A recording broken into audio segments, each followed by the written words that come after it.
both sides said they were keen to be flexible, but we hadn't formally agreed anything, May's spokeswoman said. No speech has yet been scheduled by May for Thursday, September 21.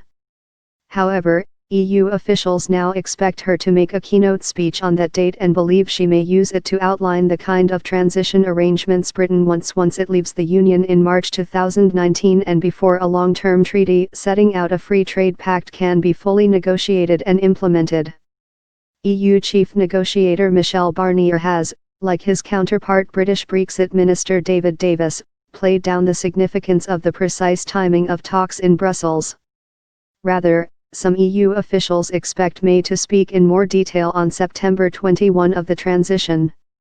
She may explain to impatient Brexit supporters that Britain may remain inside some EU structures, and pay Brussels for the privilege, for some years to avoid a cliff-edge disruption to trade and business.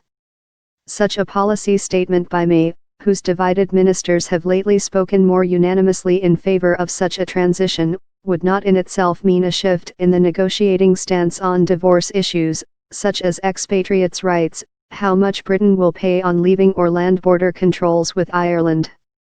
However, delaying the Brussels talks may make it easier for the Prime Minister to get her message over without distraction. Britain is keen to move on to discuss the future relationship and the transition to it as soon as possible, arguing that all these issues are ultimately intertwined. The other 27 national leaders insist, however, that the divorce talks must show sufficient progress, a deliberately vague phrase, before they will negotiate a future trade deal.